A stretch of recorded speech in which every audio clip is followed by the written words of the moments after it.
How many discounts does USAA Auto Insurance offer? Too many to say here. Multi-vehicle discount, safe driver discount, new vehicle discount, storage discount, legacy. How many discounts will you stack up? Visit USAA.com/auto discounts. Restrictions apply. Brooks Running reminds us that we're all powered by something. Whether it's the me-time energy of a run after a day at the office, the electrifying energy of your first marathon, or the infectious energy of a group run with your friends. No matter what energy powers you, Brooks has gear specifically designed to unleash it. So lace up and let it out. Let's run there. Visit brooksrunning.com today to learn more.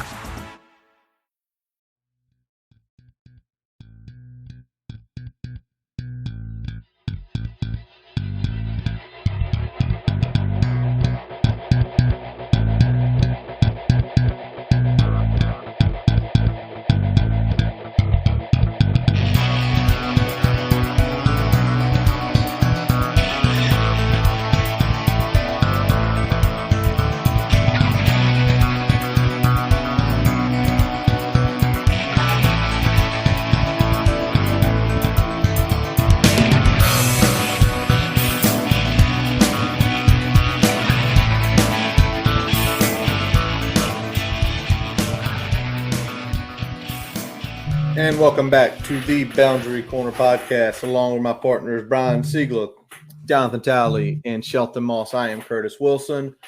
This episode is brought to you by Dr. Jeremy Counts down at the Counts Family Pharmacy, your friendly neighborhood pharmacy, 301 South Main Street in Blacksburg. Boundary Corner podcast, also a part of the College Huddle Network. Boys, welcome to a winning Tuesday. How's everybody today? Man, it's been a busy week for me, man. I haven't taken a breath since football started on Saturday between running around, watching games, stuff at work, trying to get ready for tonight. It's been busy, but it's been fun. Yeah, definitely busy on my end always. Ripping and running, doing something, but it's football season. Some people's giving up already. I'm just getting started. I'm happy about it. Win or lose, draw, I'm happy to watch some football every week, all week. But this is a winning Tuesday. Sheldon, how you feeling? I'm feeling good. My week has not been busy because I'm unemployed. But hopefully that'll change soon. And we've got some good content coming out this week. I'll have an article for the Key Play coming out tomorrow talking about the passing game and Kyron Jones. So feeling good after a win. Hey, what they say, a win is a win. So Hokies are 2-1. Win is a win. That's better than being 1-2. Yes. That's correct. They also say good teams win, great teams cover. And tonight we're going to be talking all about the game down at ODU with Tell the Truth Tuesday. And then a little bit later on, Know the Enemy, where Larry K from the Rutgers Knight Watch, our buddy inside College Huddle Network, is going to be joining us, give a little insight on the Rutgers Scarlet Knights. But let's start with some Tell the Truth Tuesday, because what went well, y'all, was Tally. You said the one big thing that had to happen is we needed to Got to break the curse, man. We got to go beat the road allegations. Nailed it. What's the judgment? We beat them. I mean, I'm sure we're going to get into some of it later on, but I got a lot of people that was feeling some type of way about the win or upset about it. We had a 100-yard rusher. Actually had 200-yard rushers, 150-yard passer, 100-yard receiver, had a defensive end with 4 sacks. I don't care who you play against. If you get 4 sacks, I feel like you're balling. Yep. 2 forced fumbles, 1 fumble recovery for the same person. And our DB that struggled in the first game had another pick. So 2 in 2 games. I mean, we had some good stuff going on. Yeah, We did. might have had some bad stuff too, but we had some good stuff. So I'm all right with it. Sheldon, what about you? Yeah, it wasn't an underwhelming win. It was just a very whelming win. Nothing, we covered. We won by 20, really 27 before the backups gave that last touchdown. So, I would have liked him to see it come out a little bit faster for the majority of the first half. Not going to give those big plays, but they did some good things. They did some not so good things. So I'm sure we'll talk about it all tonight. You know what? We will.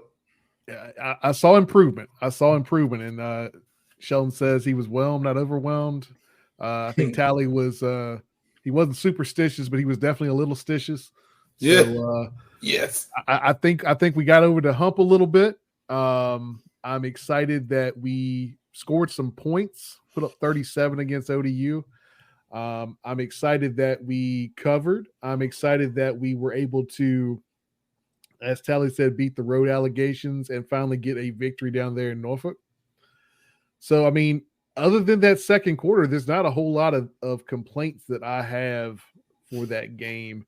And we're going to talk about the second quarter a little bit. But what I saw that impressed me the most was just drones and Tootin on the ground and drones running with authority again.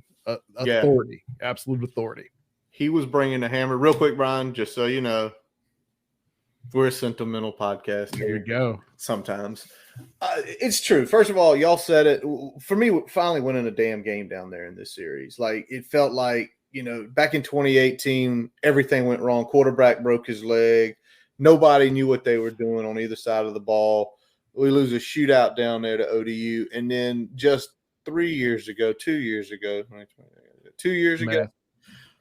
everything that could go wrong did go wrong. The ball that was in Norfolk was snapped to Williamsburg. We always talk about that. Yeah. This time, none of that happened. We just went out and played. We did not play down. We played to them. And to what y'all have both said, I mean, let's talk about the drones and the true dog ground game. 232 combined, 3 touchdowns. And it wasn't fancy runs. It was that big run from drones. I mean, he was looking to hurt. He was looking to hurt somebody when he got downfield. It ain't even a joke about that. Well, he broke the tackle there kind of at the point of attack and then just got out there in the open and looking for contact, and somebody brought it and he got stiff-armed into the dirt, made his mama feel it a little bit. And then the next dude got trucked. So 3 guys caught some allegations on that one. Yeah, and it's like that's kind of the Kyron that we used to seeing.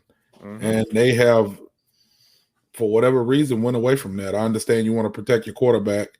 I will talk about it a little bit later, but I mean, that's who he is. I mean, you can't stop Lamar Jackson from doing what Lamar Jackson does. He's small, he runs, he's going to take some hits, but if he doesn't have part of that as his game, he's not an effective quarterback. So, I mean, what we've seen from drones is what I expected to see most of the year, but I feel like they have kind of shied away from that. So, I don't know if it was a called play or he just said, I think at that point it was like 14-10, so it was still kind of close. And he was like, all right, fuck this. We gotta do something. You know what I'm saying? And from then on, it kind of looked like, okay, let's start dominating the game. 100%. Get on my back for a little bit. Let's go take a ride. Sheldon, anything catch you stat-wise, data-wise, or just your eyes from watching those guys run? No, not really stat-wise or data-wise or anything. I think it was just good to see the offense open up some explosive plays, and it had a couple of gadget plays. Parker Clemens, great job as a slot receiver. He was the best jumping jacks I've seen. And you know what? We didn't throw it to him like UVA, so that he didn't jump off sides. We learned from the mistakes of our rivals. Don't throw it to the tackle. Let him be the decoy. Yeah. Yes, So Sheldon, did you go rewatch that play? I did rewatch it. So did just the safety's head immediately move to the left? Like, why is he doing that? Yeah, no, they all took the bait, and Lane was just running down scot-free. I don't know if I'd be interested to see if PFF adds a snap for Parker as a slot receiver, and then puts that into his final PFF grade. Perfect. He was a perfect slot receiver. He decoyed, 99.9 grade. That was a good call. But you know what? I look at that play, and the first thing my thought was, the next time you run that, the safeties are going to go with Lane. And I know we get on Parker Clements a lot, but you imagine the safeties run up. If your outside guy locks up his guy, Kyron Sweet, with an offensive lineman just right in front of him. Mm-hmm. Think about that play design. Because the next time they're going to see. The first thing I'm thinking about is Varsity Blues, man. This ain't that damn play where I run downfield and act like I'm lost, is it? No, it's the play where you stand there and do jumping jacks. Right. But obviously, great game for Jay Lane as well. 125 total yards, that touchdown pass. And y'all, the play where, tell me y'all didn't get the feeling that whatever it was, bad snap, weird handoff, and that ball went tumbling. Mm-hmm. I mean, I hate to sit here. I sat here and everything from 2022 just came rushing back in my brain watching that play. Like, oh my God, no, not again. Not again. And then I'm like, okay, he got it. Throw it away. Throw it away. And the next thing you know, we gone. Yeah, it wasn't really – I wasn't watching it in terror, actually, because it kind of happened quick, you know. So it was like when it happened, I think I text y'all and was like, oh, yeah, this is – like we're going to win the game. You can't have a couple of things like that happen and you don't win. You know what I'm saying? It's like true. When you have stuff like that happen to you, it's like, yeah, that's your game. It doesn't matter what happens. Don't matter how close it is, you're going to win. You know, when we were in Vanderbilt, they put the ball on the ground 93 times, got all of them, picked one up, ran it around. Like, when shit like that happen, you just like, okay, somebody is on our side. It's your damn night. It's your damn night. Somebody. Speaking of Vanderbilt, I know this is a Virginia Tech podcast, and I know a lot of people are paying attention to Vanderbilt because we lost to them. Did anybody watch any of that game? Because it was not their night. And when I say not their night, it was when people ask, like, how do people lose? And, oh, Georgia State beat them and we couldn't. Go watch it. Go watch the game. And when stuff like what happens in those games happens, there's nothing you can do. It's like quarterback rolls out, he gets hit, fumbles the ball, you know, wasn't even a blindside hit. Then you got a guy that is a returner on the kickoff that gets a safety, you know, bobbles the ball, steps back into the end zone, grabs the ball, kneels it. They give him a safety. Like, when stuff like that happen, you're like, come on, man. Like, it's not your day. So it's like, man, sometimes you just got to watch games and stop watching, well, this team should beat this team and this thing. Like, it's all different. So every week's different. 17 to 20, well, in some cases, 23-year-old kids. In the case of, what is it, Oklahoma State, Utah, it's 24 and 25-year-old kids. I mean, yeah. So we'll talk about that later. But, Sheldon, let's go real quick because I think just from our eyes, especially Tally and Brian's eyes, we kind of already heard, I got a feeling offensive line probably played better, more across the board, more average to above average than what we've been dealing with is maybe a couple people are above average and multiple people below average. So what did they look like this week?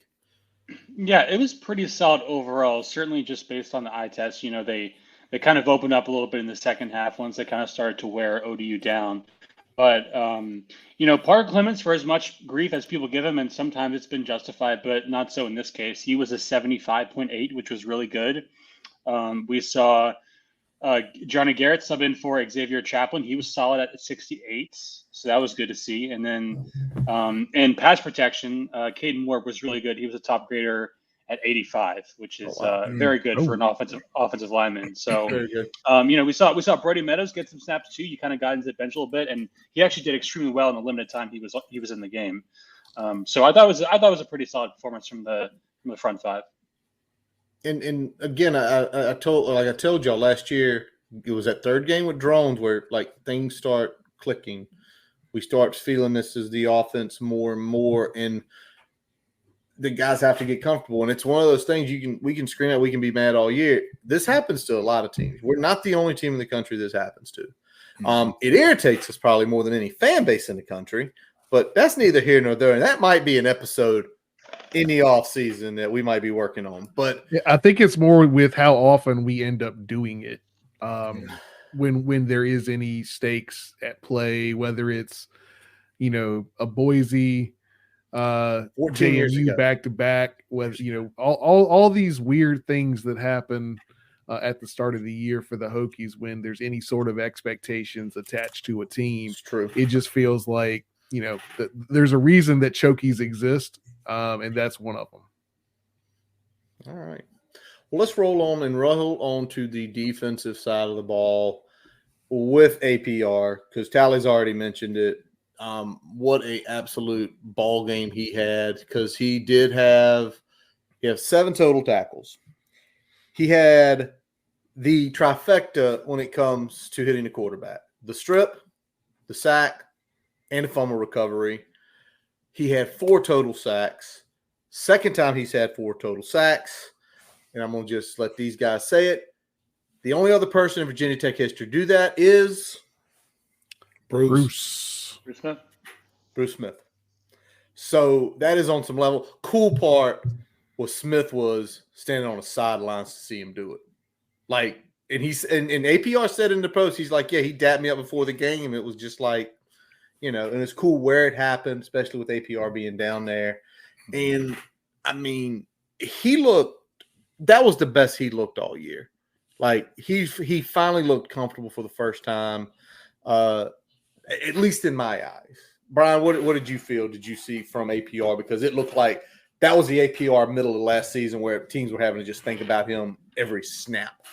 Yeah, I mean, the explosion's been there, and I think this was a time that was right for him to kind of take that step, because we talked about it on this show last week that this offensive line wasn't a ton to write home about. It was time for the guys on our defensive line to have a feast, and I'm glad to see that they showed up and answered the bell for that.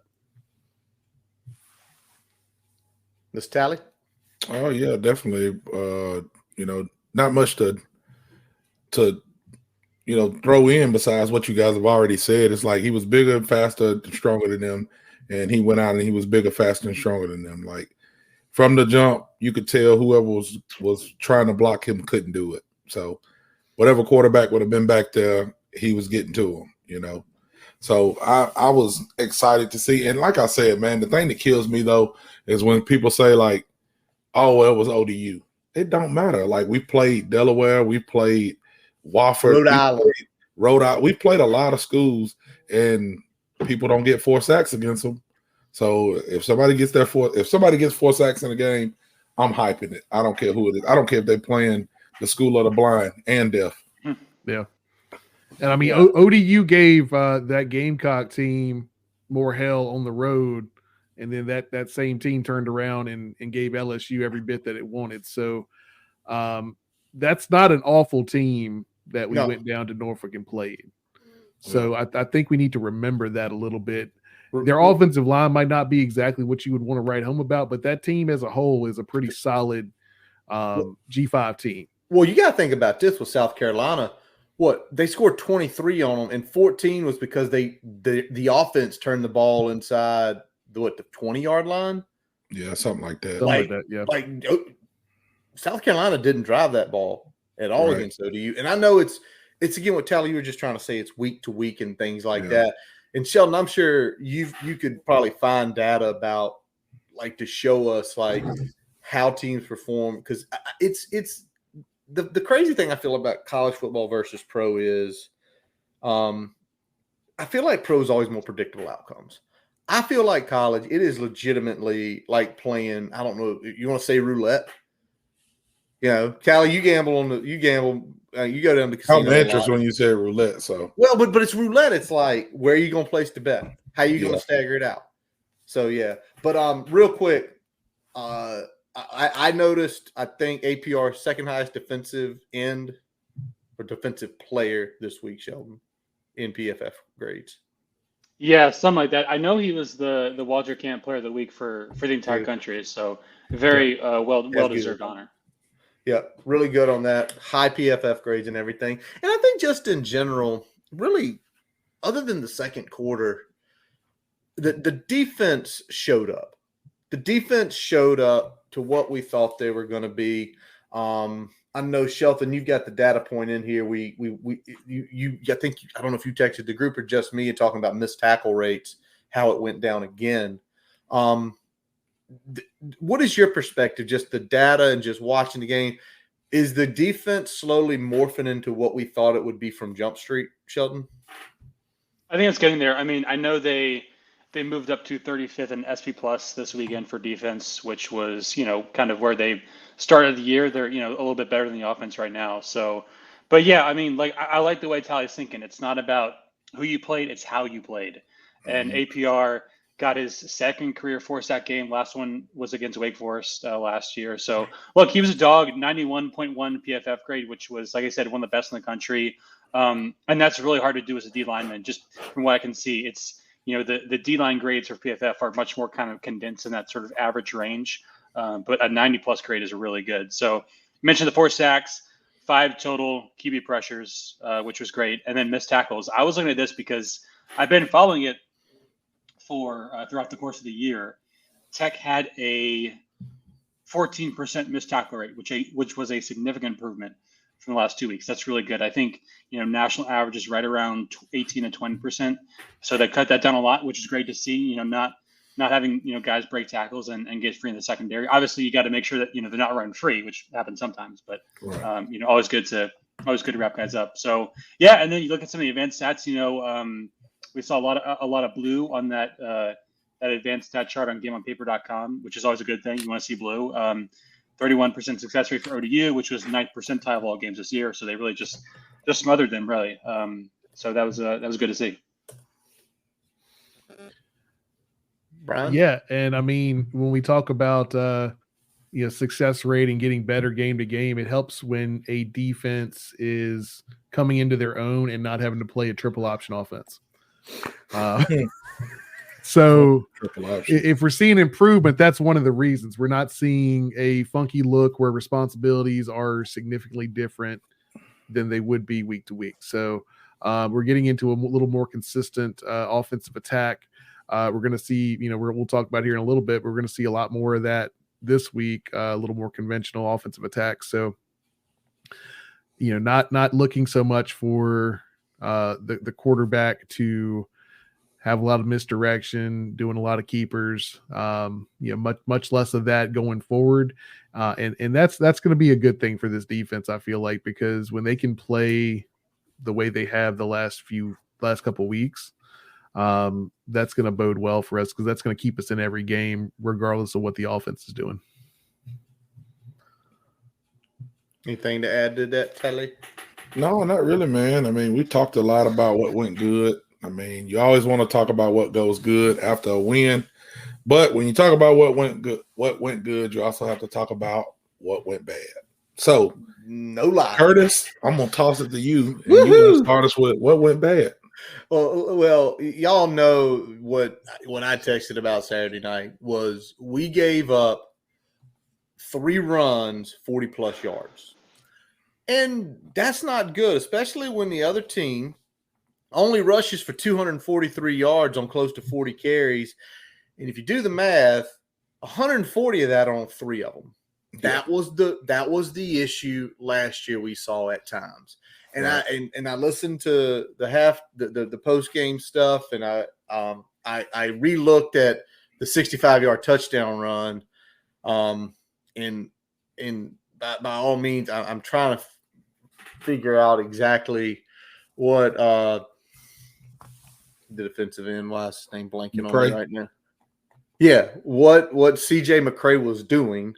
And the other one, a little a misfit. It's like we can survive against ODU like that.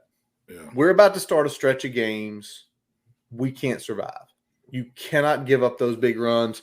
And I could hear a little pissed offness in Pry's voice, because one of those runs, he was true. It should have been a 15-yard game. It should not have been a 40-plus yard game. Right.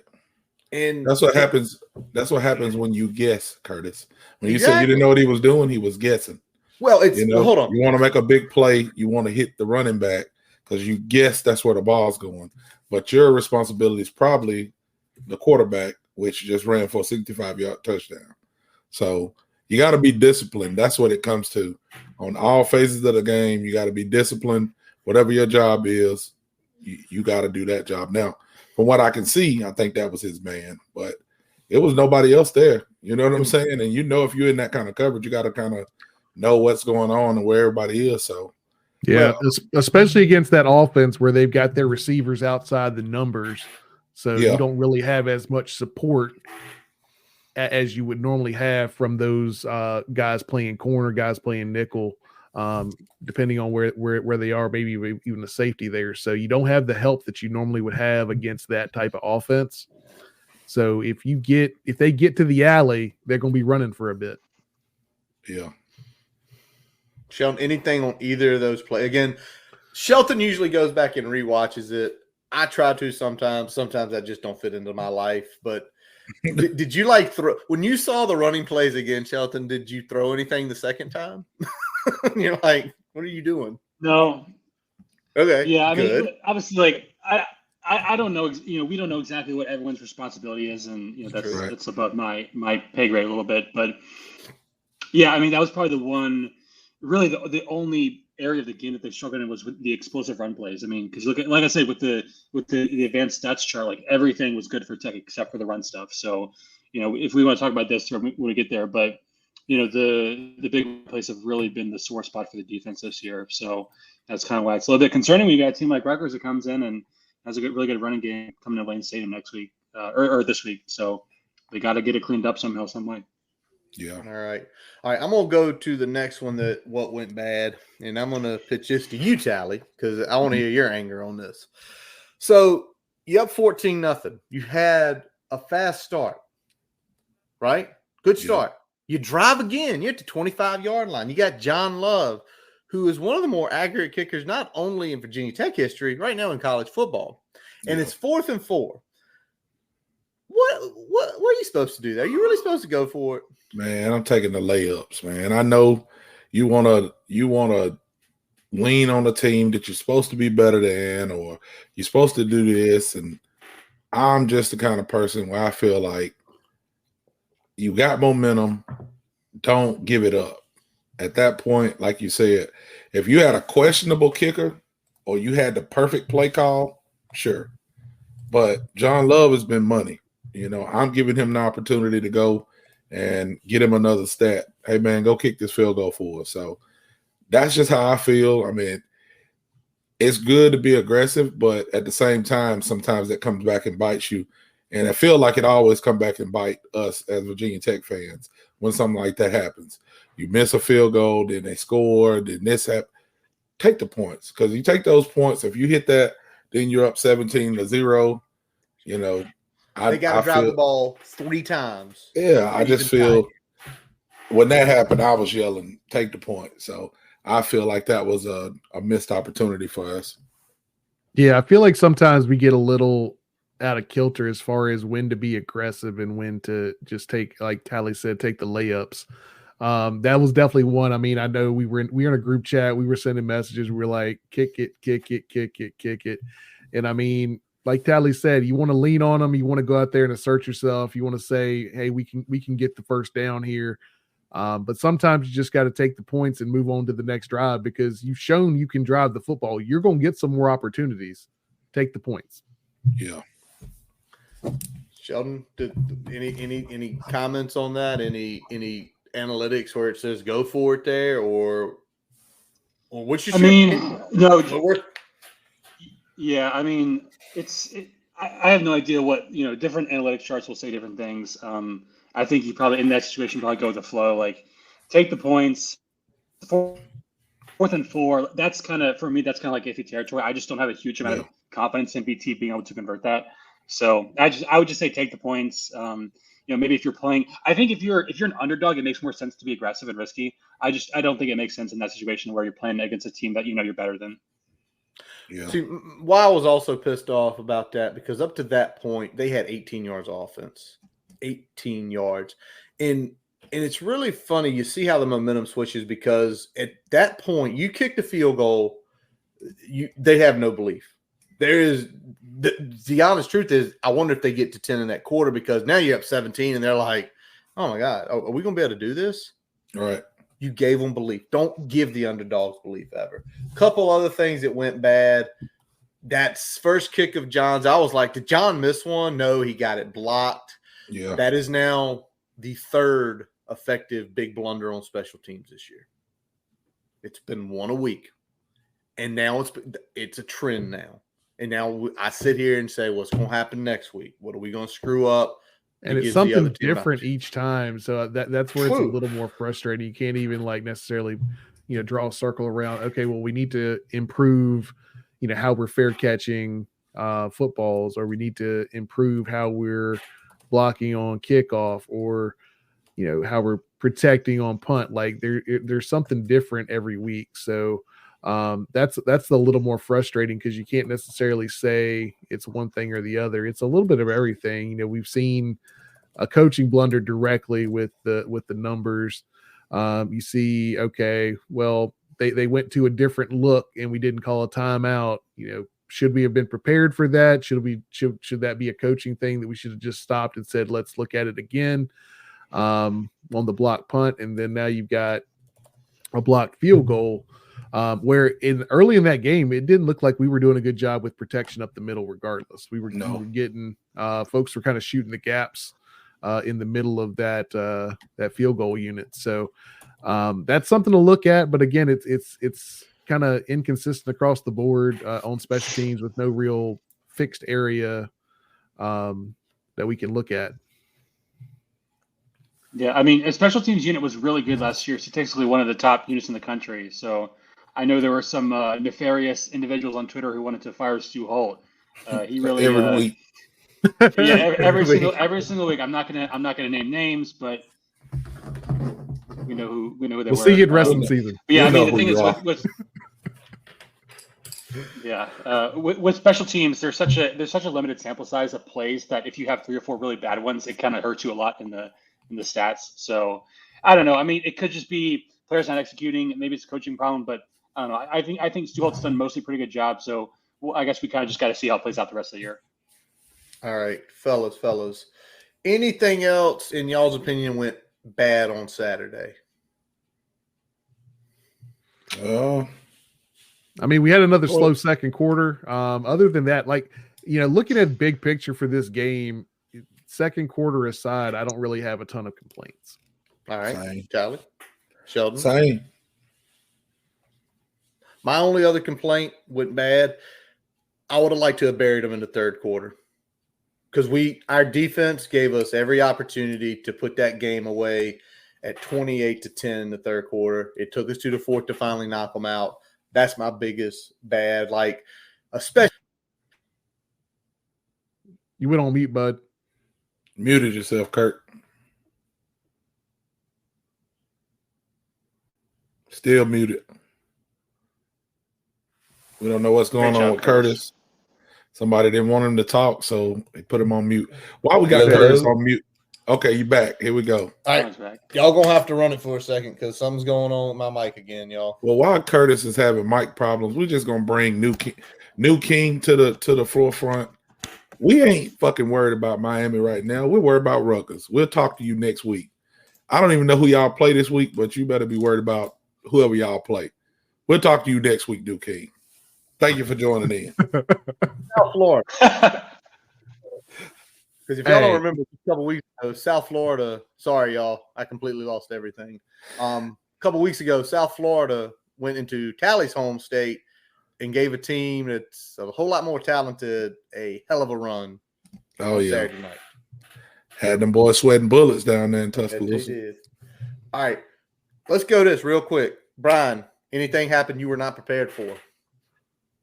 I wasn't prepared for finally jumping out the gate and getting a fast start. I didn't necessarily. It was one of those things I wanted to happen, but I wasn't necessarily prepared for it.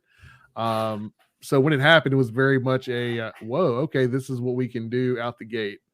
This is what I was expecting at Vanderbilt. I got it at ODU, so I'm thankful for it here, but I was expecting it there. What about you, Tally? Anything that you were not prepared for to happen? Yeah, I wasn't gonna say. Yeah, I guess you can't really be prepared for injuries. You know what I'm saying? Like right out of the gate, Chaplin goes down. We don't see him anymore. Jennings was real limited. I don't know exactly what's going on with him, but he went down. So just a couple of things. The injuries, I wasn't really prepared for that. But on the upside, some of the people that came in and played for them, I mean, they looked good. It helped that we had a little bit of depth, especially on the offensive line. So I wasn't prepared for that, but it was good to see. Yeah, I think that's where we sat earlier about a month ago and talked about depth, right? Like we felt like depth at certain positions was a lot better. So Tally, I'm with you. When I saw Garrett, because Xavier was in there for a couple plays, and then next thing you know, he's gone.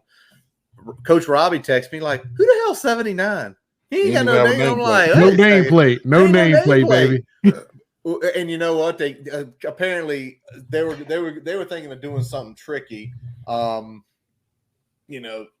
with that, because with no nameplate, that means there's going to be two 79s on the field. I don't know if there's a 79 on defense or not. So yeah. The other thing that for me that I like Brown was not prepared for, was that fast start, because it had been so slow and had just been, and when it's pop, you are dictating, in the words of Brian Siegler, you are dictating the terms to what you want to do. We did that right out of the gate, and that's something we had not been able to do lately. So it's just good to see that, because I think as fan that gives you hope, right? Where you say, okay, we can take the ball the first time, go score some points. Curtis, let me ask you something. I ain't even thinking about this on the rundown, but another thing I wasn't really prepared for, did you see how much we used the backup quarterback in the slot and stuff? Like what are we setting something up? Like, I was on my end, I was looking at it like we've got a lot of receivers that can run some plays in the rounds, whatever, put them in and we might get a score. But on the other hand, like, I'm wondering what they're trying to do. So what do you feel about that, Curtis? Seeing Schlee in there as much as he was? Well, I heard it a couple of times and saw it. It's just like, to your point, it's like we got all these receivers. We know Ali was banged. Yeah. Coach said it after game. He tweaked something. And at the point where it was like, okay, well, he probably can go back in. It's like, well, hold on, we're winning the game. Put him to the side. But as much as we saw that, what did you think when he went from shotgun? They got drones over in the slot. I didn't know what to think. Well, the only thing I saw was like, wait a second, what are we about to run here? And then it's like a fake reverse, and Schlee went up. I mean, it was a beautiful little quarterback sweep, because my first thought of the inclination is those safeties back there saw drones, and they saw them going by like, he's going to hand it off to him. Yeah. He's going to chuck it on us. And he didn't. And then it's a 10-yard gain. Right. I don't think there's anything wrong with it. But I also think, you know what I thought to myself, Tally? I think the confidence in Pop has gone up.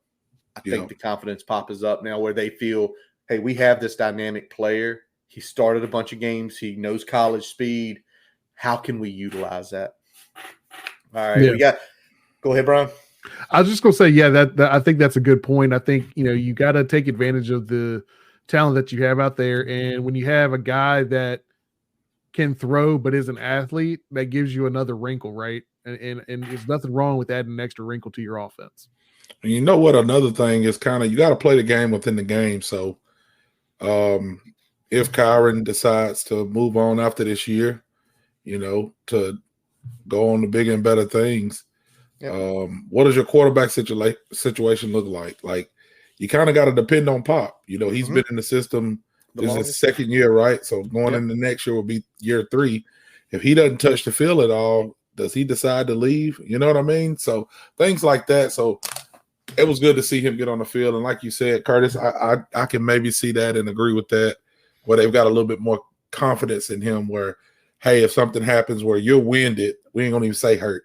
You're winded and can't go in. We do have another quarterback that we can put in. And he did go in. He did go in last series. I can see that. All right. As always, we get to our last piece here. Hopefully, Shelton has figured out his internet. All sorts of technical issues tonight on the Boundary Corner podcast. That happens occasionally. But what can we do better moving forward? I know Shelton's got something he wants to do in the passing game, so I'm going to try to hold him off to the end. But what about you, Tally? There he is.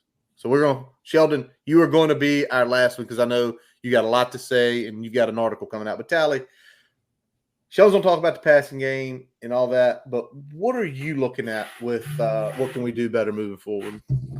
I'll say what can we do better moving forward is mainly just a defensive run fits for the most part. You know what I'm saying? Like, again, I don't know the schemes that they run. I just know kind of what I see and what I know of football. The free flowing schemes is kind of having linebackers that can run side to side is great, but sometimes you got to have a gap responsibility and come downhill and hit. Because if you're constantly going side to side and not north and south, sometimes things get by you. So I'd like to see us just build on what we've been doing. You know, you're going to have a physical game this week. Mm-hmm. They're going to come in. They're going to be well coached. They're going to be physical. You're going to have the opportunity to size somebody up and hit them. So we don't need Sheldon to be having to spend his whole night talking about missed tackle rates and PWIs and WWFs. We need y'all to come downhill and hit somebody. That's your gap. Don't let nobody come through it. So I like to see that moving forward. Brian. Yeah, I mean, you talked about it, and I'm gonna flip it to the other side. Let's get more of our weapons involved in the offense consistently. I know we've got a couple guys with nicks. I know we got a couple guys that are still kind of working themselves back into playing shape. I'd like to see Felton get more targets. I'd like to see, if Jennings is healthy, I'd like to see him get some more targets. Right now we have a good problem that we have probably too many mouths to feed. Yeah, from a wide receiver standpoint. At the same time, I think because they each bring a little bit of a different skill set to the table, it'd be nice to see them all get involved because that's going to make the offense more dynamic. I'm gonna throw something on that before we go to the next thing too. Kind of what Brian was saying, too many mouths to feed and more targets and stuff. Another thing with the players, and they have to realize, and I know it's a hard thing to do, but I think they're fully capable of it. Like when you're getting like limited opportunities, you have to make the best of the opportunity when you get it. Mm-hmm. Like, I've seen some wide receivers go to all games. Ball hits you in the hands, you drop it because you're excited you're getting it. Like, you got to make that catch because you don't know when it's going to come around again. You got to think about your quarterback back there. He's getting the ball to who he's comfortable with. When things go awry and Kyron starts scrambling around back there, if you go look at the games, who does he look for? He's looking for Jay Lane or he's looking for Gosnell. But they're also knowing where to go and getting in the position to be open. So, I'd like to see some of our playmakers. If everybody's on the scramble drill, everybody just get in the scramble drill. I know we can't throw it to everybody, but you got to be open sometimes too. And I'm not saying that they're not because I can't see the whole field, but I'm just saying if I'm looking at things from a past perspective, like there's a couple of people that are getting open when he's scrambling around. When Curtis said that ball was bouncing around and he was nervous, like I knew when he picked it up and that first man missed him, I was like, Gosnell's going to be open, and it was Jay Lane. But so that's what I wanted to add to that. Nice. Sheldon, I'm going to let you go, man, because you've got some stuff you mentioned to us that going better moving forward. You wrote an article about it. Go, man.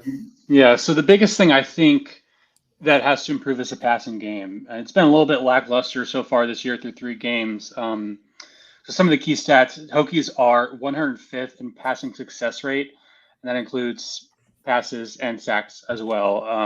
A little bit better in the rush game, but really the pass game's been kind of their biggest sore spot. So when I was looking at the numbers this week, what I found was that teams are playing zone extremely often against Tech. 81%, if memory serves, zone defense. That's a 40% increase from last year. So what they're trying to do, I think, is flood the passing lanes, get Kyron off his primary read, make him go through his second and third progressions, essentially have him scan the field and try to be a drop back passer. And for the most part, it's worked pretty well. Particularly, one thing that Tech had success with last year was their short passing game. They're really good there in terms of, throwing behind the line of scrimmage, screen passes, get the ball to your playmakers, get it out quickly.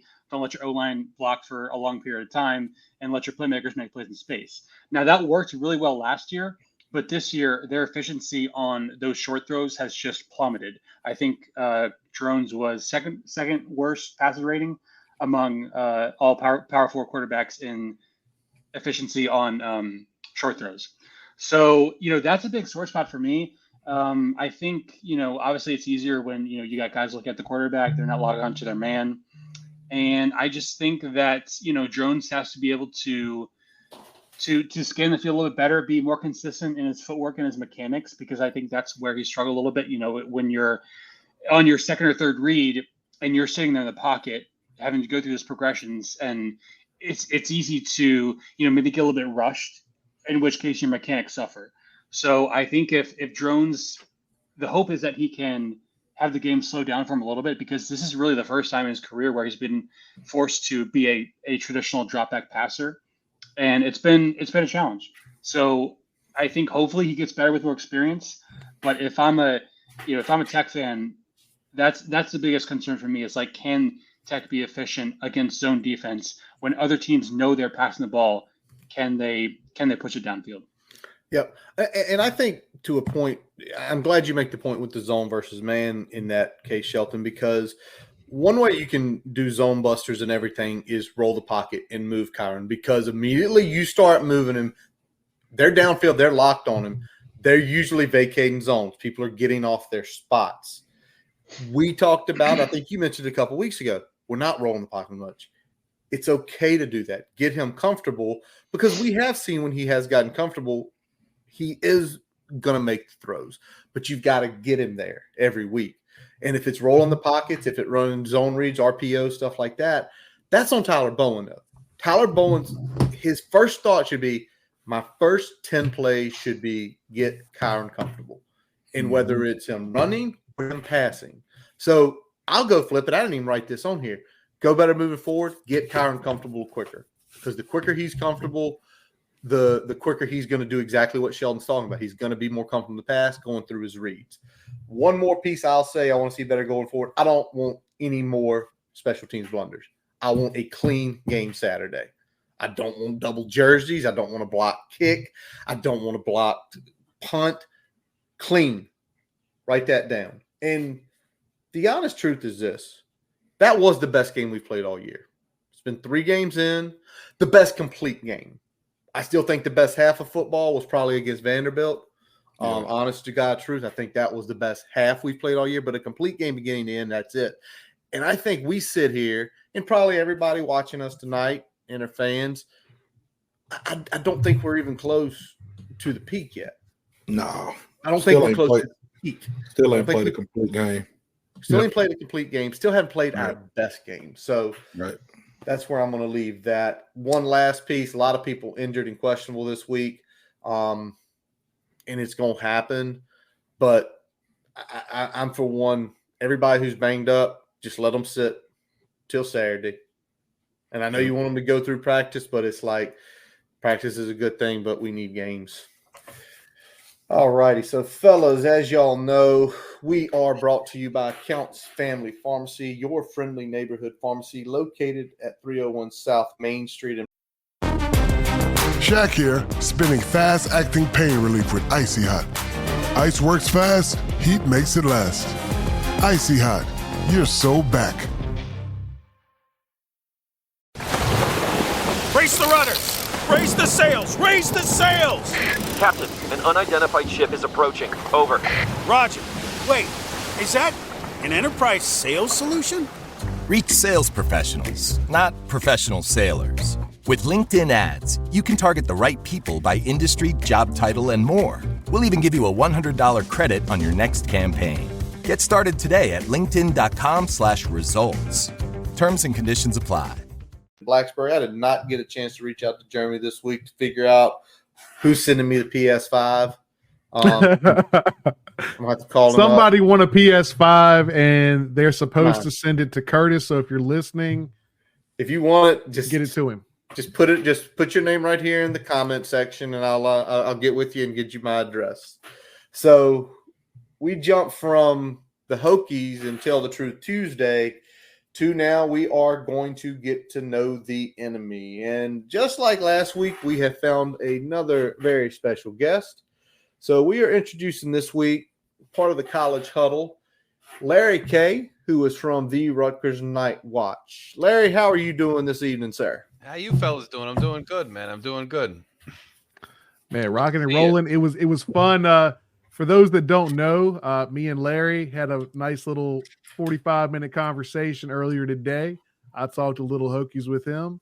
He's returning the favor, talking a little Scarlet Knights with us tonight. Yes, sir. Yeah, my show, Brian came on and people got a lot from it. So it was a lot of fun today. And then I had to hop off and do a pro football thing and back with you guys. So excited about the game Saturday. Excited to talk Rutgers and to let you guys know whatever you want to know. Awesome. Well, Larry, before we get into all the nuts and bolts of the offense, defense, and a little bit about Rutgers this year, a little bit about yourself. How did you stumble upon doing a Rutgers football podcast? So I had kind of an audio background. I had done like different podcasts growing up, sometimes current events podcasts. I was into music growing up, so I kind of had it set up with a microphone and keyboard and all Pro Tools and all this audiological stuff. So I started doing, believe it or not, I'm a Miami Dolphins fan for the NFL, even though I'm a Jersey guy. Long story, not worth going into today. But I started a podcast doing that because I'm like, okay, I want to talk just about my pro team, whatever. It kind of took off. So then I'm sitting there and I'm like, I'm a Rutgers fan too. And I go to every game and I'm an alum. And I'm like, there's really not a lot of, content out there on a regular basis for Rutgers stuff, aside from the beat writers and whoever. So there's a void there. And if I could fill that with the equipment and the wherewithal I already have, maybe it could go well. And it so far has gone well. And then I went on with Zach Guggenheim of Big Ten Talk and Big Ten Football Talk. And then he was kind of involved with setting up the College Huddle. So they extended me the invite. I used to write for a site called On the Banks, which was like the Rutgers portion of SB Nation. And so they kind of ran it kind of professionally over there. So I was able to write for them for quite a while. Aaron Brightman at the Scarlet Faithful, who runs his own podcast, brought me onto that. And he was my editor. So then when there was an opportunity to go out on my own, I did it. And I write creatively and whatnot. So it was kind of like an easy transition. Hey, and it's a lot easier to talk all the time than to write it down. So kind of did Night Watch, my show, and took off from there.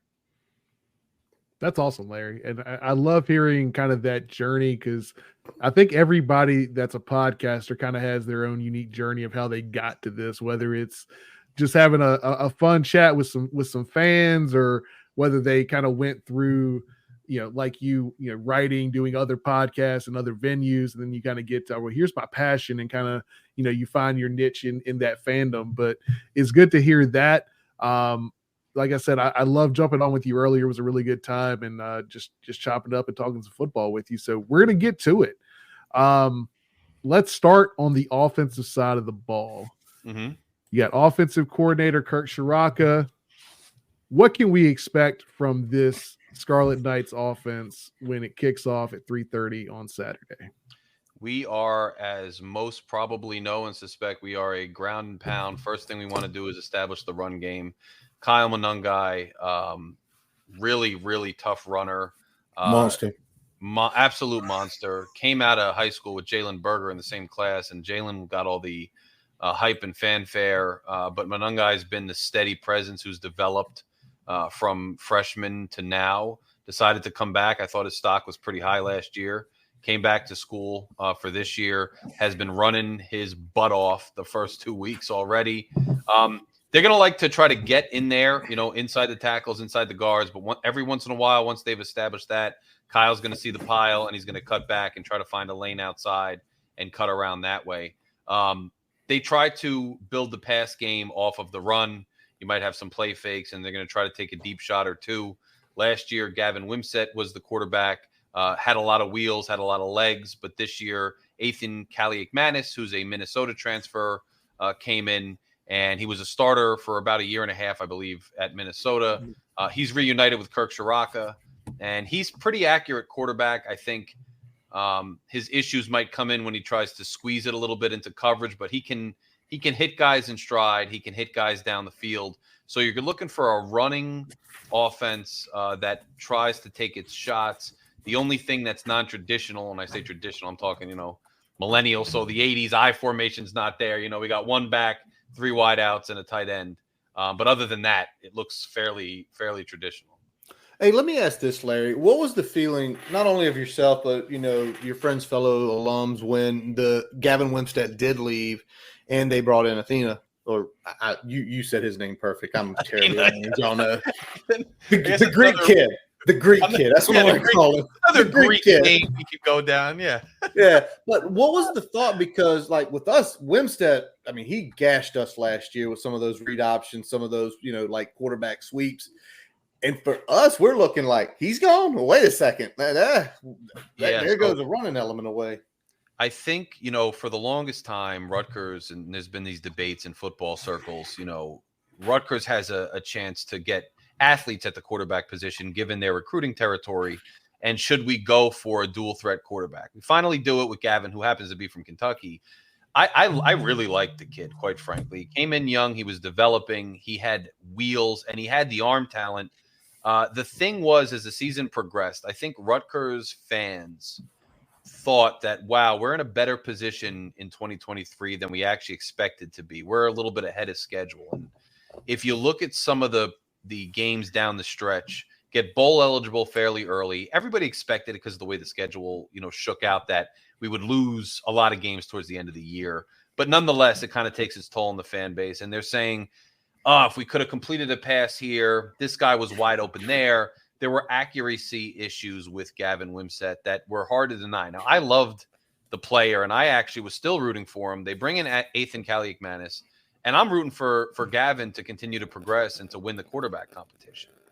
But after spring ball, and even during the spring game, it's just evident that Ethan's landing simple passes, screen passes, quick slants, passes that get the ball in the hands of, I think, some pretty talented playmakers that, given the running game, if you could protect the ball, and Gavin wasn't a turnover machine. He just wasn't completing his passes at a high enough clip. If you can be a little more accurate and land the ball in the hands of your playmakers early in a play, I think Rutgers thought they had a chance to be even better. And after spring ball, Schiano talked with Gavin, from what I understand, and the competition wasn't even close. So Gavin was afforded the chance to go elsewhere. Now, you lose something with the wheels with Ethan Kaliakmanis. Now, he can tuck it. There's designed runs. He has some wheels, not the same type of wheels. From watching the first 2 weeks, there could be issues where, Gavin wouldn't have thrown it or would have thrown it away. Maybe Ethan's trying to sneak it in there. At the same time, there's a lot. The ball is on the numbers. The ball's on time. And it's on time and on the numbers at a much greater clip than we saw with Gavin. So it's a different attribute from the quarterback position. But I think Rutgers thinks anyway, and Kirk Shiraka thinks it's beneficial because now the ball's in the hand of your playmakers. Gavin was a playmaker, so it's give and take. But yeah. So you're losing some of that dynamic playmaking ability, but you're upping the chance of getting the ball more quickly and accurately to your other playmakers in that offense. So, yes, like you said, some give and take there. Since you talked about the playmakers, who were some of the other playmakers on this offense? Well, what's interesting is I was going to kind of, and I thank you for the segue there too. I mean, Christian Dremel was the leading receiver on the team last year. He's now the fourth receiver on the team. I mean, and that just kind of shows how much they tried to build up that playmaking talent. Now, Chris Long, who broke a bunch of high school records in New Jersey, he's a junior. He's been with the team for quite some time, but he constantly would run into injury problems every year. He's a deep ball threat. He had a long touchdown against Akron the other week. And he's back in the starting lineup. He's on the edge. Daimir Miller comes up a level from Monmouth University. He was the leading MAC receiver last year. And he came up and he's been in the slot. He's been a really, really good at getting separation, coming back for the ball. He knows the intricacies of route running.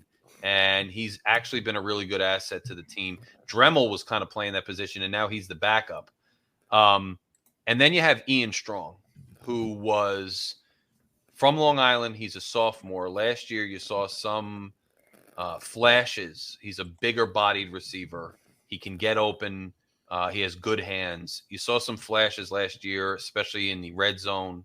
And now this year he's taken the next step. I mean, his body has changed a lot. He's really come into his own, and he's playing on the edge. So those three guys, in addition to Manungai, are an interesting bunch. And then you have Fletcher, the tight end, who was a converted D lineman, and he's got 2 touchdowns through 2 weeks.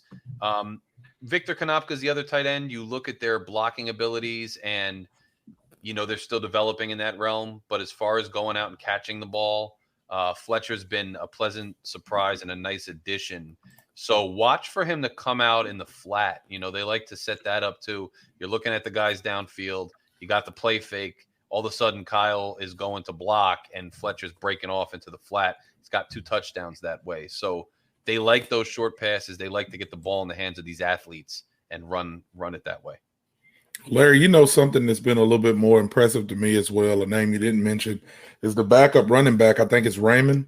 When Monarchs goes out or he's catching a breather, I mean, y'all's backup running back is getting 5 yards to carry as well. So it's just kind of a implication to what your offensive line is doing. I mean, again, like I say about our team, it doesn't matter who you play. It matters about you. Like, you can play the best of the best or the worst teams in the country. If you're not doing what you're supposed to do, you're not going to be effective. Anybody getting 5 yards to carry, it looks like that offensive line is pushing. So, again, I know you didn't mention that name, but that was one of the names that I looked at. And if your running back is doing good, your starting running back is doing good, and your backup running back is coming in and they're getting 5 yards to carry, somebody's blocking. Well, and just to your point too, he's actually the third when Sam Brown is healthy. Sam Brown's number 2, Raymond's number 3, and then you have Benjamin who got some run last year. But great point. I mean, when I look at those first 2 games, I'm trying to glean what I can from the way we executed, the way Rutgers executed, and not so much on the opponent. There were some things, obviously, that I was critical of, but then some things looked good. That offensive line has come a very long way from being really undersized in the Big Ten a couple years ago, really getting manhandled and pushed around, to last year really took root where against Ohio State, before they pulled away in the second half, I mean, we were running the ball well on them. And that offensive line returns a bunch of starters too. And so, you know, you got Big Holland Pierce on the end. He might be a draft pick. You have Zelinskis, who's another interior lineman, a center. That's another Greek name trying to get right. But you caught me, right? I'm like, I got on Curtis for the Athena, and now look at me with the S in the Hey, Larry, when I sent you over the outline there, you saw I had the pronunciations in there. There's a reason for that. I was going to compliment you, sir, on that, and I was like, you know, I need to do that for my guests and whatnot, because it's helpful. Sometimes you're looking at a name, you're like, oh boy, what am I going to do? Am I going to get this right? Hey, we gotta get Larry off here, y'all. I just because I mean, we just called him in a lie. He said they're undersized, and then we look at Holland Pierce, and he's 6'8", 350.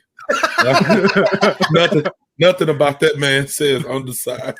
No, so he's so they were an undersized line. He was one of the first guys who they were just looking for big bodies. So he's a kid from Trenton, showed up, the story goes, you know, in the parking lot, and I'm sure it was arranged or whatever, but really needed a lot of development, you know, with his body, with his skills. And this coaching staff has developed him, and he is you're sitting, like, my seats are pretty close, and I'm looking, this dude is towering over everybody. And he's a big man. So it started with him, and then they really built that line. So it's a testament now that we can run the ball the way we are.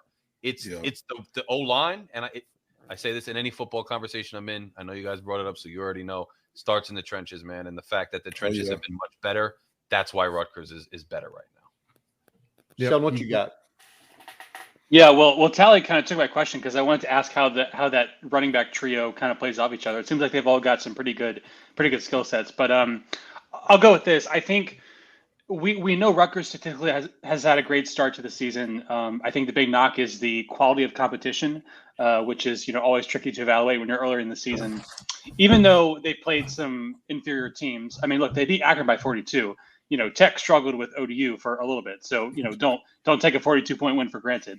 But can you see the team, even though they're playing lesser opponents, can you see the talent there and kind of, you know, maintain that optimism that you guys are in for a pretty good season, even though, like we said, not the murderer's row here, but can you just see the potential there that you've shown through 2 games? Yeah, I think it's a great question too, and I think starting off the season, because this is the first time we're not in the Big Ten East, so there's no Ohio State, there's no Michigan, there's no Penn State on the schedule. Now you insert a couple West Coast teams that are very talented. You got to go on the road to USC. But when you look at the schedule and the bye weeks and, you know, the travel schedule with West Coast to East Coast, a lot of optimism in Rutgers circles, you know, that this could be one of the better years we've had in a while. I think, oddly, despite the way we played those first 2 teams, I don't think there's negativity, but what I would say is some of the realities of the team, like this is still real life, right? And I think I predicted a 9-3 season, which is on the optimistic. I think it's feasible. People were saying 10-2. I say it was anywhere from 5-7 to 10-2 because so many of these games are toss-ups. It's the first time in a while. But I'll say that like when you actually see it on the field now you see the good and you see the bad and you see the reality. And there hasn't been anything per se bad.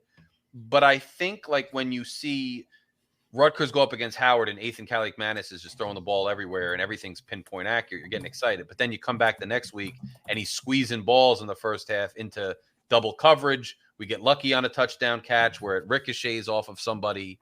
And then he throws an interception while he's getting hit. I just think some things, the receivers are talented. They're good, but Howard played him tough.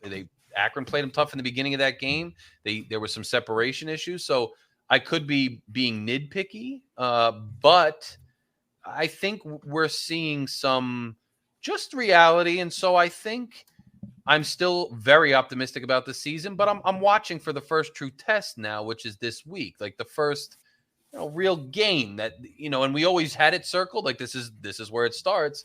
I'm just really sheerly curious, Nice. Well, let's pivot. You've given us a ton of information on offense, the players to watch, the scheme to look for, the backgrounds of these guys, and that's what we're here for, man. So we can know more about Rutgers. Yeah. For us, we call it know the enemy. You have given us a very good description of what you guys want to do on offense. Let's flip it to defense. Defensive coordinator, Brian. You did the pronunciation. I'm gonna try my best here. Joe Harasimiak. Very close. Okay. Harasimiak. Yeah. I think that might be how I talk. This is Harasimiak. Yeah, I was gonna say, Larry. I think that you're wasting your talent trying to do football podcast. You should just get on TikTok and like eat food and review it. Like you'll make some money because of your accent, man. Like you just sound like a wise guy. You know what I'm saying? Like, come on, man. Go get you some pizza and eat it on TikTok, and you're gonna make millions of dollars. What are you doing? I like that. I gotta get on TikTok, bro. I've been holding out for so long. Man, get on TikTok and eat. You'll be good. There you go. So tell me how this defense eats. What are they running? I had a pivot at some way. So I love that pivot. That's a beautiful pivot. So Joe comes in from Minnesota as well, and he's done really, really well here. They run an interesting 4-2-5 defense where you got two linebackers, and it relies on a lot of athleticism from the linebackers. You have three safeties, one of whom is a quasi linebacker, and that's, you're going to have Flip Dixon or you're going to have Igbinosun. They're going to sneak up. They're going to kind of get in there in the mid-level of that defense sometimes and confront the run or cover somebody in the short passing lanes.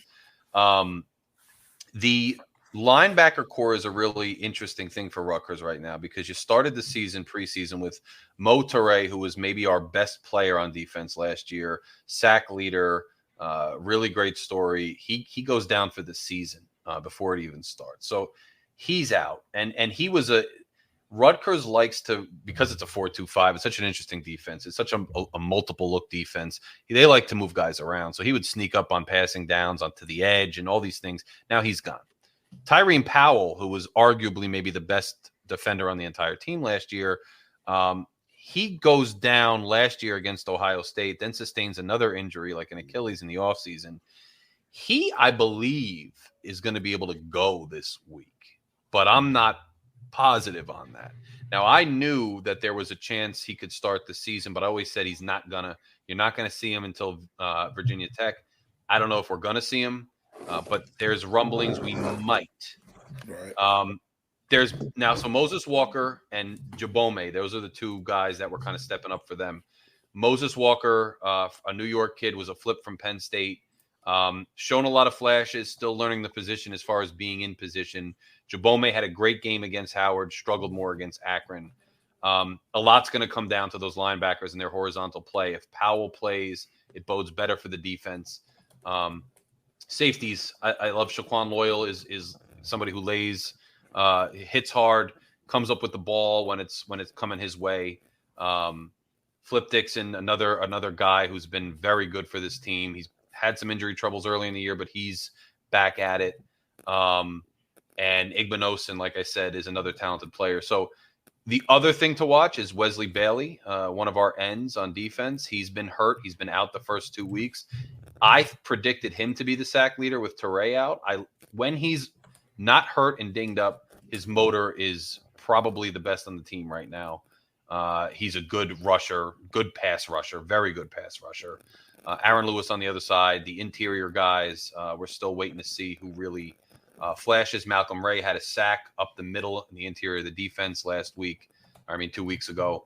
So we're seeing how they develop, but it's an interesting defense, going to give you multiple looks. You're going to rely on those linebackers roaming around in that mid-level, and if they can't do it, running lanes are going to get open at some point, especially to the outside. Passing lanes can open up in the intermediate passes, which, then the safeties might make the play, but you might be moving down the field. A lot comes down to that linebacker play because they got to hold down a lot of space and that safety play. So one more thing I'll say is our pass rush, as far as sacks, has not been where we wanted it last year or the beginning of this year. And a lot of that, I think, comes down to Bailey coming back and then Lewis on the other side being able to close out some of his pressures. We'll see if that happens, especially against a mobile quarterback who can make plays this week. So, yeah, I know you had mentioned that when we were talking earlier. The concern is, I mentioned that we've, for the most part, had some struggles from a pass protection standpoint. You were like, we haven't done a very good job of getting to the quarterback. So it may be a little weakness on weakness from a defensive versus offensive standpoint there. Sheldon, what you got? Yeah, so I wanted to ask about the cornerbacks. And first off, I want to give a shout out to one of Rutgers' cornerbacks. That is Robert Longerbeam, the pride of Alexandria, Virginia. He was part of that 2020 Virginia high school football class that was, to be polite, a little bit underwhelming. Antoine Powell-Ryland was also part of that class. So you got two guys from that class going against each other. I remember looking him up last year when Tech and Rutgers played. Probably, I would say, maybe one of the best 3 or 4 players for that entire class, even though he wasn't the most highly regarded recruit. But shout out to him. But one of your stud quarterbacks is Eric Rogers. He's a fifth-year senior, ranked 6th in the country among all defensive backs in overall grade at 87. Hasn't really been targeted much. I would imagine that's because he's not letting guys get open very much. And top 10 in coverage grade as well. So talk about Rogers, what he does well, his best skill sets, and just how you feel like the coverage defense has played out so far. Longerbeam, I thought we had Max Melton last year who went to the league this year, and his brother, obviously, Bo Melton. And I thought Longerbeam has been just such a good player for us, and they weren't even really throwing his way a lot last year because he was such a shutdown corner. There's some story that I guess he left campus, he wasn't going to commit, or Giano followed him, flew down there, went to his family's house, very highly sought after by this coaching staff. They're very high on him. Has the Ream and Beam podcast that he does too. So look, Rogers comes in and steps up into Melton's position, and I think people were pretty high on him. He kind of developed last year, and in times when he had to step in, started performing quite well. I think people predicted early in the season that he would come up with some interceptions because they were going to throw away from Longerbeam, and if they're throwing at Rogers, he's going to come away with some. I believe he came away with one. I think one of the first 2 weeks, and my brain is all over the place now this late, but he's a ball hawk, and he's going to be able to stay on guys, and he might take a gamble here and there to grab the ball, but if he does, he'll come away with it. And those guys are both very talented, and the fact that Max left, who was highly regarded, and we were able to fill that pretty quickly, is a testament to the depth on the team. And then behind them, it gets a little more dicey because you have Al-Shadis Salam, who was a running back converted. So it gets a little dicey behind them, but they are quick. They are going to be able to cover.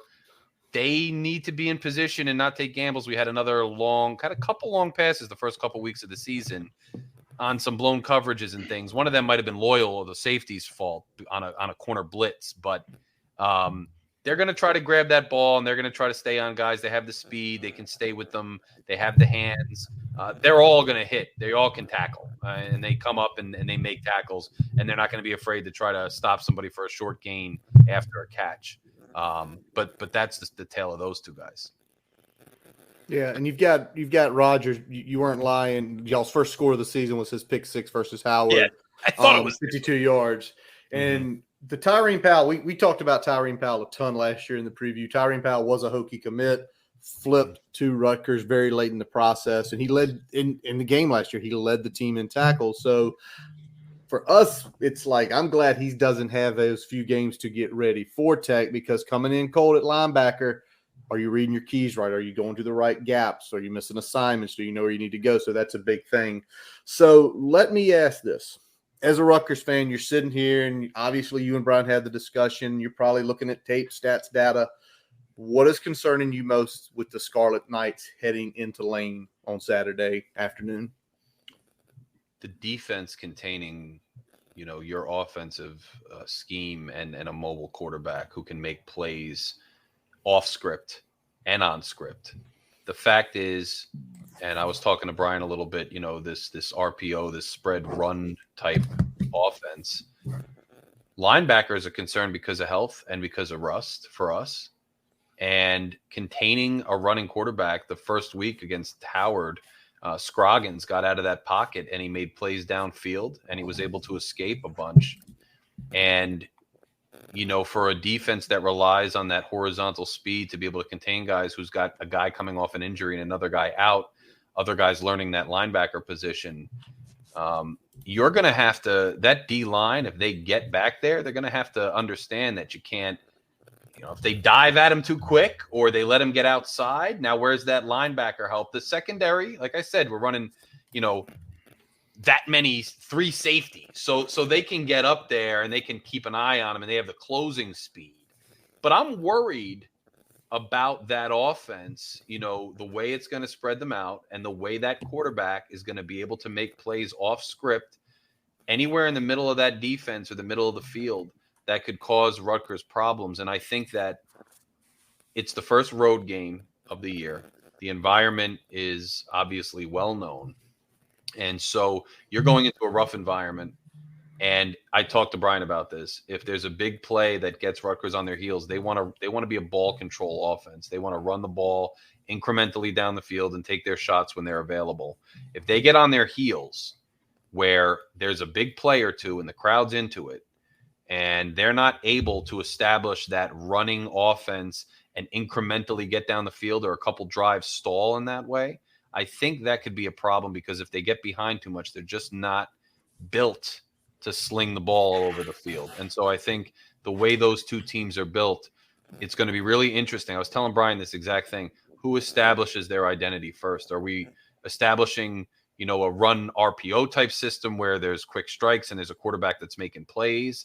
Or are we establishing this between the tackles Rutgers type thing where, we're going to laboriously get down the field and try to control the pace of the game? That's going to go a long way in determining the outcome.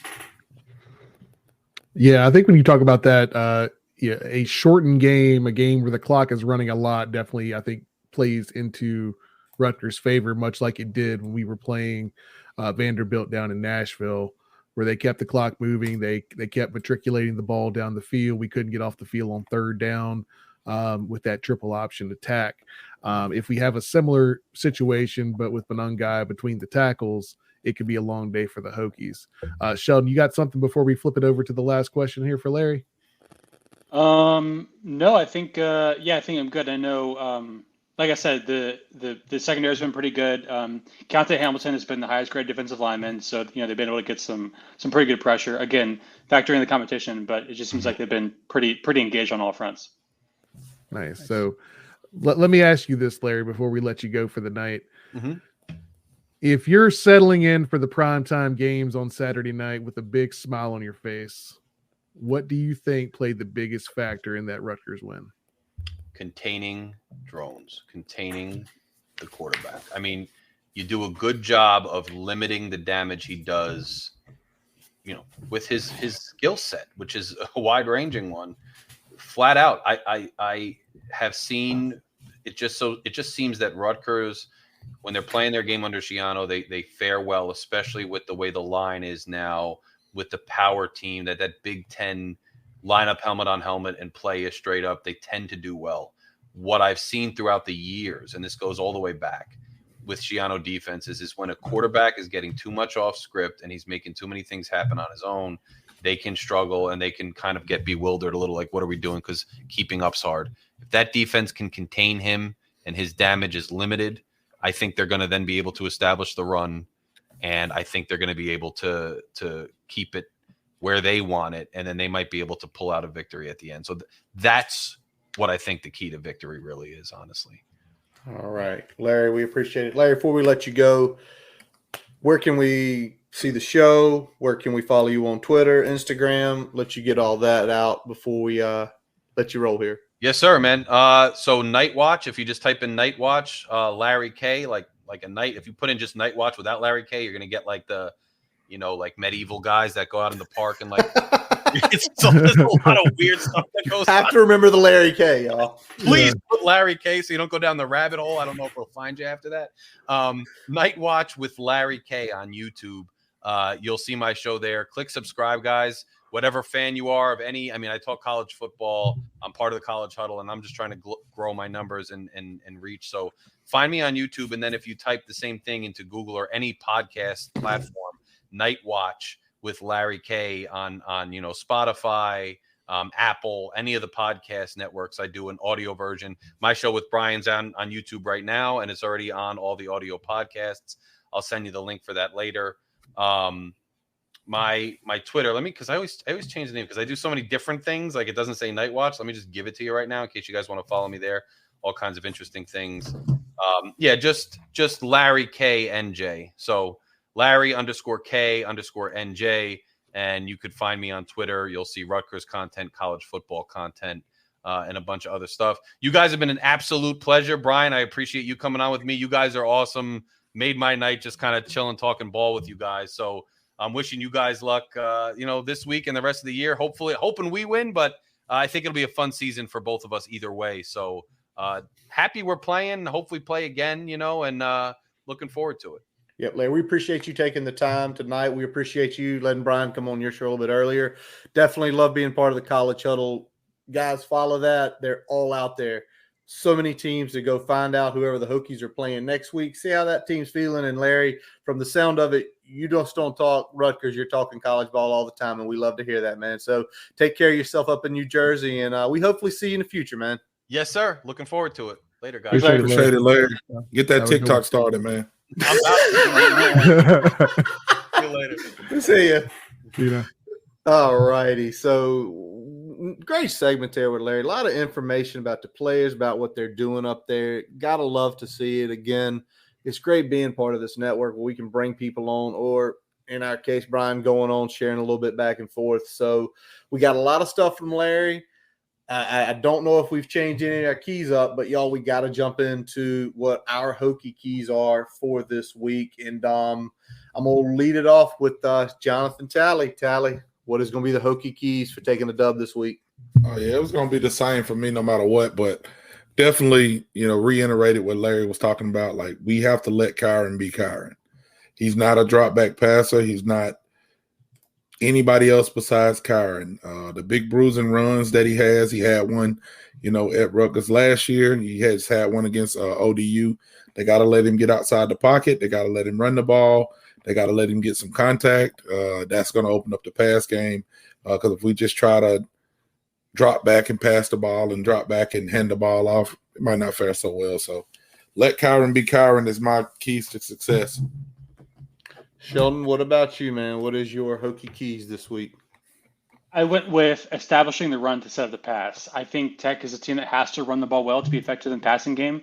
Like Brian, like we've been saying, we want drones to roll out, to use RPO effectively. And the only way you can do that is if there's a threat of, a credible threat of run game. So if they get the run game going, I think that's going to make things a lot easier on drones, and hopefully they can put some points on the board. All righty. Mr. Brian Siegler, what is your Hokie key this week? Yeah, for me, it's I'm flipping it over to the defensive side. I think the offense might take care of itself against this Rutgers defense. I'm worried about what they're going to do in the running game, shortening the game, staying on the field, not letting our defense get off the field. So for me, the big thing is no long runs and be able to get off the field on third down. If we can do that, I feel pretty confident about coming out of this one with a W. All righty, I'm going to kind of get mine in here, and it goes back to how we've been playing this year. First quarter, we have outscored our opponents 21-3. That's plus 18. Quarter 3, we've outscored our opponents 30-10. That's a plus 20. Quarter 4, 38-14 plus 24. The second quarter is the undoing of this team this year, and we have been outscored in 3 games 31-3. That is minus 28. That is an insane number. And I go look back last year playing Rutgers. They outscored us in the second quarter 14-3.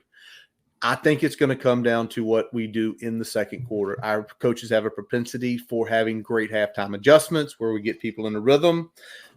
I am very glad that we got off to that hot start off out of ODU because it proves to me that we can move the ball early. Second quarter. If we come out even in the second quarter, I don't care if it's 7-7, 10-10, 3-3, 0-0, we are going to win this game. And that leads us right into our Hokie predictions. And I'm going to go first just because I want to go first. And what you got, Curtis? What I look at is when they played us last year up in Piscataway, it is Piscataway, New Jersey, that was Kyron Drone's first start as a college quarterback. First start. They had Grant Wimstad, who is a running quarterback, who we have known forever as a Virginia Tech Hokie fan. What is our kryptonite? If you have a running quarterback, it's going to kill us. Larry already said it. He couldn't pass last year at all. That was fine last year. We had one of the best pass defenses in the country last year, regardless.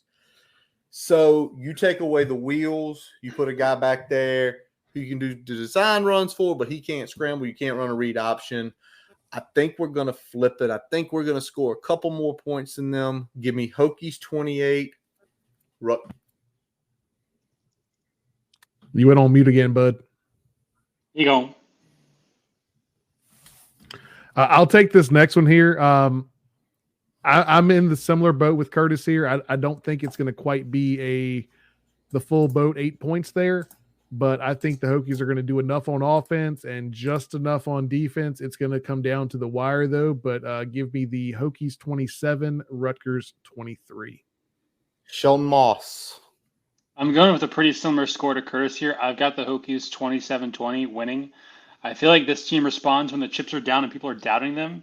So I think they'll come out pretty motivated, and they're going to get a close win at home when everyone says that they can't do it. The chips, I like when Sheldon says the chips because I like to go to the casino and play roulette, and I like to have all the chips. My chips are down. I am doubting. I got Rutgers winning this game. I think it's going to be a close game. I'm just going off of history for the most part, not so much with Rutgers, just with what we've done in the past as well as since Pry's been here. Some crazy stat was out. We haven't won a non-conference game in however many days, pretty much since 2017. And it just brought up all the feels of me being in the stadium. We're playing Purdue last year, and everything that can go wrong goes wrong. A hurricane comes through. We're out in the rain for 6 hours and hiding and don't know if it's going to be. And then we go into the game and we lose a heartbreaker. Then we go to Nashville and we lose another heartbreaker. I just think it's going to be a close game. Rutgers takes it 24-17. I'm praying that I'm wrong, but that's my prediction as of now.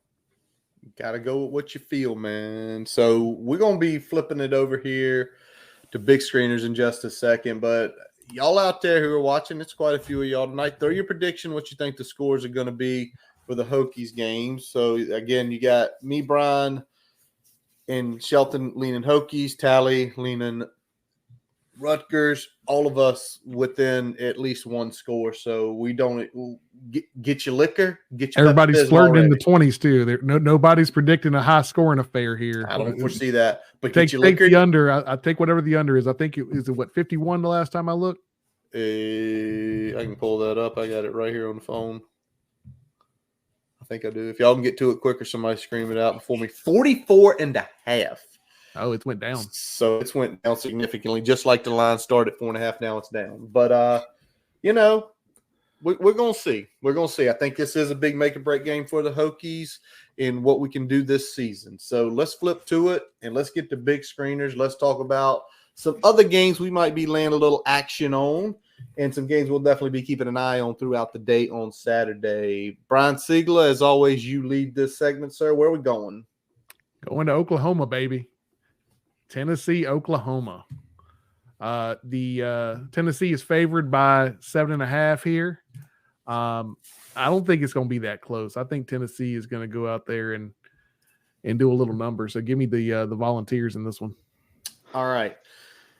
I'm exactly the opposite of you on this one. Give me Oklahoma, home dog, getting 7.5 points. Because I looked at Tennessee. Anytime they faced any formidable offense last year, they couldn't get above 20 points. I trust Brent Venables.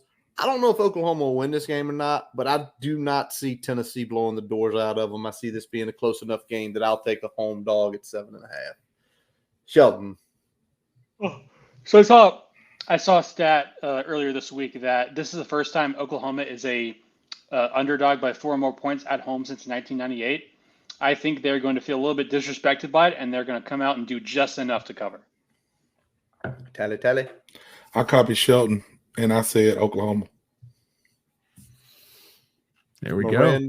Miranda dropped in Tennessee, and the man with the guitar is taking Tennessee as well. Oh, before we get too far, I dropped it in the text there. You want to give the rundown, Curtis, of how we did last week? Week 3 looks as follows: Brian 5-1, Curtis 5-1, Tally and Shelton 2-4, Miranda 3-3, and our gambling guitar man 4-2. Season records: everybody with the exception of Miranda is above 500. So we got to get Miranda out of them Buffalo Wild Wings. Randy, if you're listening tonight, you can't go out. Get out of there. Anymore, make your bets. So there you go. That's where we stand right now. If you had bet with any of us, if you're crazy enough to do that, most of us would have made you a little bit of money. So a little bit, very little bit. You walked around with an extra $12. You got enough to put back in next week. Yep. In other news, everybody knows I love orange, not Tennessee orange. That's the worst color orange that ever was made. Would never wear that orange. It's hideous. Go ahead, Curtis. All right. I am going to take a look at the Michigan State-Boston College game. It's going to be up in Chestnut Hill. Believe it or not, y'all, we are not the red bandana game. No ACC opponent is a red bandana game. Thank the Lord. I could not find it. I actually have a red bandana. My neighbor used to be the tech sideline guy. He got one so I could explain to the boys effectively, what that guy did back on 9/11 23 years ago. I could not find it. They probably got it chucked in their room somewhere, and I can't find it. But BC coming off, damn near pulling off the upset in Columbia last week. They only lost by 6. We made some money off that. This week, they're laying 6.5 to Michigan State. And Brian, what do you think? You know what? I'm going to keep riding with the Eagles. They're doing me good so far. I'm not going to change it up. I'm with you.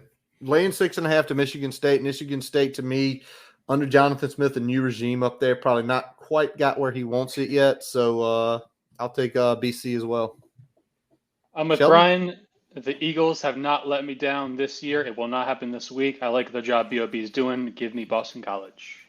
I got to listen to all the Alabama fans and tell me how much they hate BOB. So I said I've been betting against him every day, every game. So you got to hit at least once, right? I got to stay consistent with losing. So I went with Michigan State. Right. All righty. Tally going Michigan State, and Miranda and Jason always coming along with us on the BC. Hey, Tally, you riding solo with the Spartans there, man. Riding solo, man. All right. Sheldon, where are we going? We're going to Morgantown, West Virginia. I picked this game because it looked like a pretty intriguing matchup. Obviously, Kansas is off to a slow start. I think they've been getting a little bit unlucky. It was a close spread, 2.5. So with that being said, I will take Kansas. I think they bounced back from a really tough loss against UNLV last week, and they get the win in Morgantown. I'm actually going to go the other direction here to use Sheldon. I'm taking Kansas. I think they get on the winning track here. I think this is going to be an outright win for the Jayhawks. Yeah, same here. I'm with Kansas as well. I think Kansas bounces back. We know Shelton's with Kansas. Tally, what about you? Man, I'm going to have to go with WVU. I mean, I'm probably going to get a little bit from their sister before the game. Get them hyped up. You know, maybe get a little nipple from grandmama and have a good game. All righty. And Miranda and Jason, a little opposite. Miranda, Kansas. Jason, West Virginia. Tally, where are you going this week, man? I am going to Utah and OK State. Pretty intriguing game. I don't know, man. I just like to watch Utah play. They seem pretty physical year in and year out. So I love to watch Utah play. It's always fun to watch those games. I am going Utah in this game. Just for what I said, I just like to watch them play. I like the style of football that they play. I'm right there with Tally. I'm taking the Utes here as well. I think they've played very well so far to start the season. In my opinion, I think they're going to go in there and probably win by about a touchdown in Oklahoma State. Yeah, I'm with y'all too. I think at physical style, we saw Arkansas do it with the to me a lesser cohesive team. I think Utah goes in there and they do win. I'll take the 3 points. Utah's one of my favorite non-Virginia Tech teams in the country. I love the way they play. I love how physical they are. But their quarterback, Cam Rising, was out last week. He is expected to play this weekend, but we don't know if he's exactly 100%, and he might be a little bit rusty. So for that reason, being on the road, I'm going to take OK State. Miranda's riding with you, Sheldon, and Jason is jumping on board with me, Tally, and Curtis. All righty. Last one here before we get to the music, man. We got Georgia Tech traveling to Louisville. This is a massive line. I mean, a massive line. And I'm trying to figure it out. It smells stinky.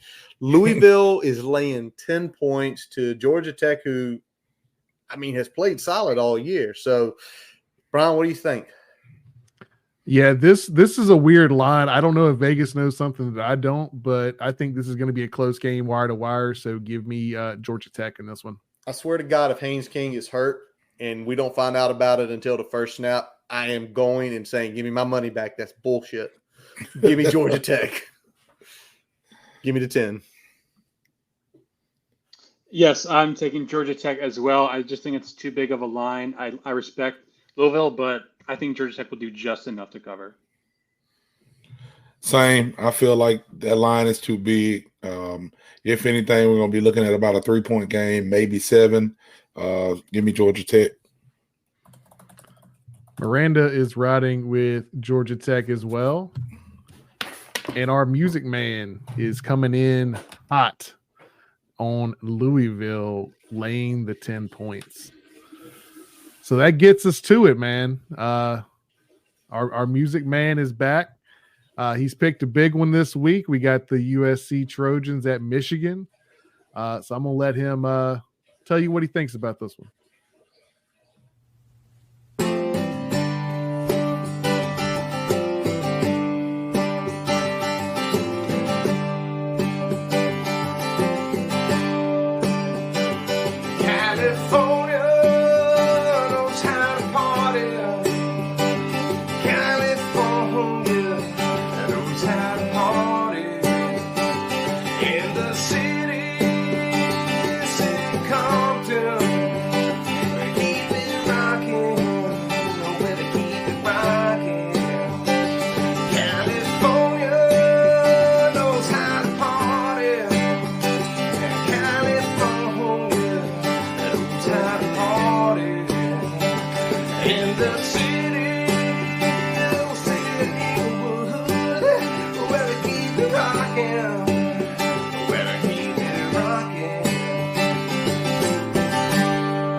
Welcome to another edition of Guitar Licks and Gambling Picks. I'm Jason Long. We're riding a hot streak right now, so I'm going to keep it short. USC travels to Michigan on Saturday. They're laying 6.5 points.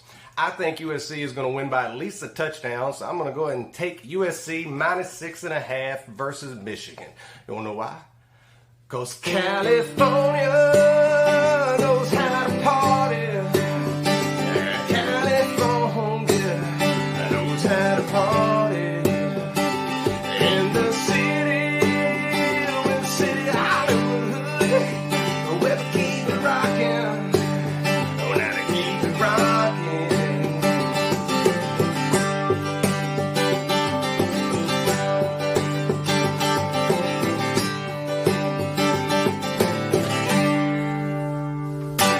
See you next week.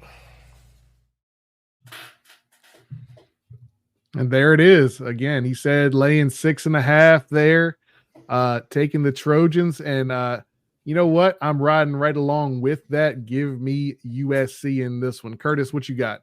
I'm with you on it. I've seen USC play a couple times now, and then especially after seeing what LSU did down in South Carolina, putting up a bunch of points. And I know first game and everything, but I know Alex Woodsy starting, former Hokie commit. It just I can't see Michigan slowing them down enough, even in the big house, to not lay 6.5 points on this game. I'm taking Michigan on a hunch. I think they're playing at home. They'll be motivated. You know, they had a pretty crappy loss against Texas, so I like teams sometimes to bounce back when, like I said, the chips are down. And I think they're going to respond. I mean, I was going to go USC anyway, but after he and Jason come in and sang California and turn it into a country, California Love, and turn it into a country song, man, he did Roger Troutman a great honor. So I got to go USC just because of what Jason did. And obviously Miranda, she is also riding with us. Jason obviously taking USC. Yeah, when he sent us a message and he's like, I got what I'm going to do. We're like, there's so many songs about California, what we could do. That was – I mean, the entire Red Hot Chili Peppers, lineup. Yeah, that's not what I was expecting when he started going. I'm like, okay. Perfect curveball. Great. All righty, so throw them all up there. There you go. Bet. What it looks like. Who got it best? Who got it wrong? Me and Curtis are pretty close here with our picks, top to bottom. Curtis and Brian follow each other. They just don't want to. They have a bet with each other. Neither one of them wants to lose. So, hey, I flipped it up on the first pick there. I win Tennessee. I'm not riding straight across, man. Well, I'm trying to look here. Yeah, well, you're about the only one that I'm close with. So yeah. All right, real quick. Bunch of y'all responded. I appreciate it out here. So how we feeling about this week? Our buddy Andretti back 24-16. Hey, he's got the faith back. Andretti got faith. I was going to say, man, hey, we some good stuff going on, man. All right. Hashim, 36-20. Ooh, seeing a blowout. Same like way. Hokies rock. 35-24. I'd love 35-24 or 36-20. That means I can relax about the last 20 minutes of the game. Our buddy Thomas always out here. Hokies by 4. And we do got one person. Where was it? Jeff Switali. And just like you, hope you're wrong on that. So, boom. Anything coming up I done missed or? No, I got to give a shout. Yeah, I got to give a shout out to our buddy LeVar. He was at the game this past week. Sent me some cool videos before the game. LeVar, thank you for always joining in, man. Loyal, listener.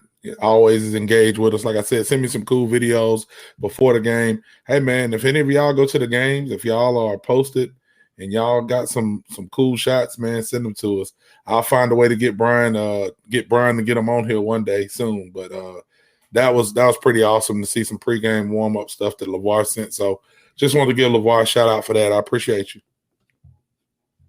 Big time. Yeah, LeVar's been riding with us for now pretty much since we started going live on here. So big shout out to him for following along and always tuning in. Happy you got to a game. Happy you got to a game this year, man. LeVar hit me up, said he got going. You got to see his classmates out there getting worked a little bit. True, so that's always fun. It's true.